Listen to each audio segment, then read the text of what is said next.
You're in Australia. You better run.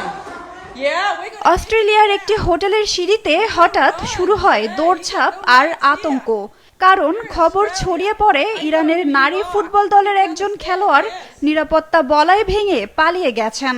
এই ঘটনার পরই সামনে আসে ভয়, চাপ আর অনিশ্চয়তায় ভরা এক বাস্তবতা। একটি ফুটেজে দেখা যায় আতঙ্কিত হয়ে দ্রুত সিঁড়ি বেয়ে নিচে নামছেন ইরান নারী দলের সঙ্গে থাকা স্টাফরা। কারণ অস্ট্রেলিয়ায় মানবিক ভিসা পাওয়া একজন খেলোয়াড় মত পাল্টে ফিরে যেতে চান ইরানে। পালানোর চেষ্টা করছেন তিনি। অস্ট্রেলিয়ায় এশিয়ান কাপ ফুটবলের খেলা শেষে 6 জন নারী খেলোয়াড় মানবিক ভিসা পান, যার মাধ্যমে তারা স্থায়ীভাবে অস্ট্রেলিয়ায় থাকার সুযোগ পান। রয়্যাল পাইন্স রিসোর্টে এখনো আইআরজিসি ঘনিষ্ঠ কর্মীরা অবস্থান করছে। খেলোয়াড়দের পালানো ঠেকাতে তারা যে চেষ্টা করছিল তা থামাতে অস্ট্রেলিয়ার কোনো নিরাপত্তা বাহিনী বা পুলিশ এগিয়ে আসেনি। শেষ পর্যন্ত বিষয়টি সামলাতে হয়েছে আমাকে, টিনা আর এক নারী সাংবাদিককে।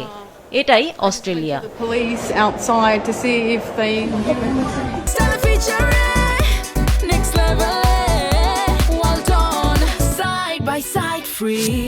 এদিকে মালয়েশিয়ার কুয়ালালামপুরেও একই ধরনের অভিযোগ উঠেছে।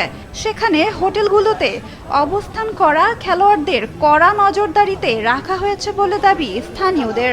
এমনকি 3 জন খেলোয়াড় মালয়েশিয়ার পুলিশের কাছে জানিয়েছেন তারা ইরানে ফিরতে চান না। এদিকে ইরানের পররাষ্ট্রমন্ত্রী সামাজিক মাধ্যম এক্সে পোস্ট দিয়ে ফুটবলারদের দেশে ফিরতে বলেছেন। তবে স্থানীয় ইরানিরা বলছেন খেলোয়াড়দের মুখে স্পষ্ট আতঙ্ক। তাদের জানানো হয়েছে যদি তারা ফিরে যেতে অস্বীকার করেন তাহলে শুধু তাদের নয়, শাস্তি পেতে হবে তাদের পরিবারকেও।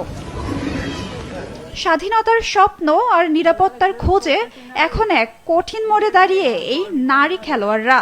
কেউ নতুন জীবনের পথে পালিয়ে যাচ্ছেন, আর কেউ বাধ্য হচ্ছেন ফিরে যেতে সেই দেশে যেখানে তাদের ভবিষ্যৎ এখন অনিশ্চিত।